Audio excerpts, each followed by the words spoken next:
Good morning, Kuya, at good morning, mga kasambahay. We are here today from the capital city of Canada, Ottawa. My name is Blythe, and today we are gonna prepare a homemade version of a very Canadian dessert called beaver tails. Now, bakit nga ba siya tinawag na beaver tail? The namesake of this dish is very literal. If you guys have seen the shape of a beaver's tail, doon kinuha yung pangalan ng dessert na ito. Mga kasambahay, this is super easy to make and most of the ingredients can be found at home. The choices of toppings and spreads that you can use are yours to decide. Nakadepende lang talaga yun sa preference ninyo. So mga kasambahay, ano pang hinihintay natin? Sabayan niyo akong gumawa ng beaver tails. Tara na! Let's cook it right!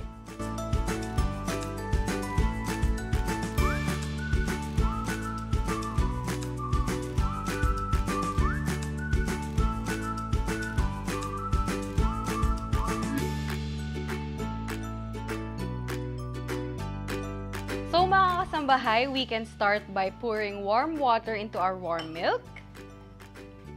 And then adding our dry active yeast and sugar into a bowl. So i-mix lang natin siya ng maigi hanggang sa maging homogeneous yung mixture.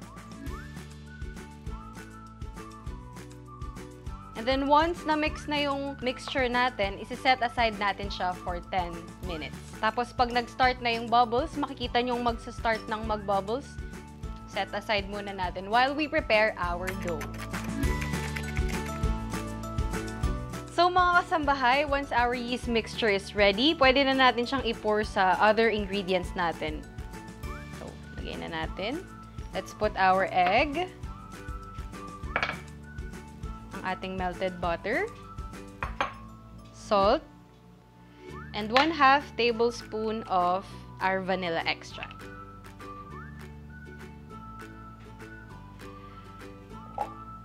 So once everything is in the bowl, let's start mixing. So i-mix lang natin siya until mag-form siya into a ball of dough.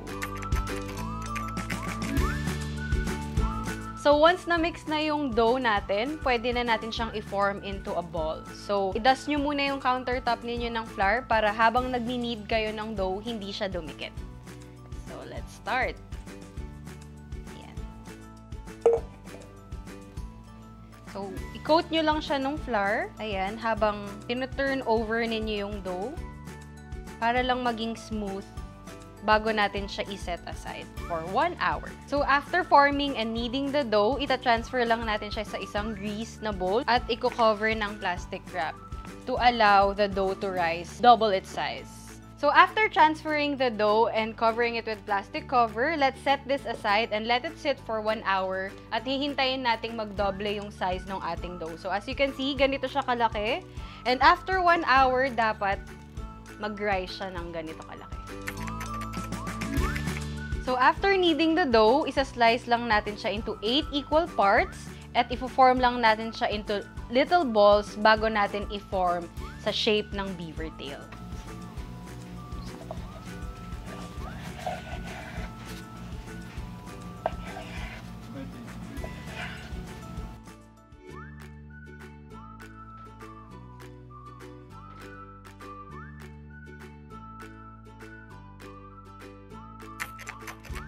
Ngayon, pwede na natin siyang lutuin.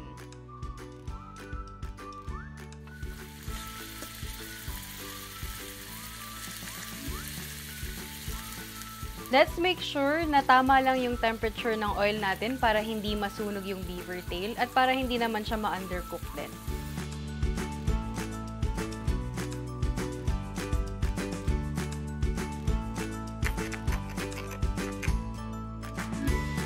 Alright, after frying our beaver tails, pwede na tayong maglagay ng toppings. So, one of the famous combinations ng beaver tails ay Nutella and banana, which is called Bananarama.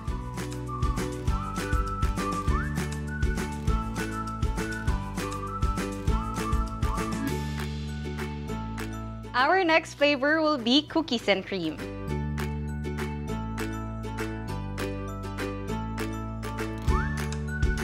Our next one will be strawberries and cream cheese.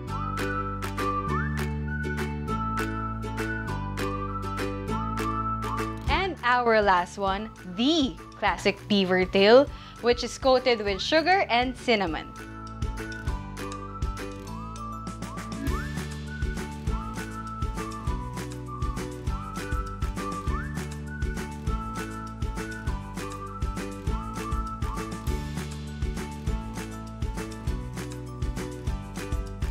And there you have it, mga kasambahay, our homemade beaver tails. A simple pastry that can be easily made at the comforts of your home. Kaya ano pang hinihintay nyo? Let's cook it right!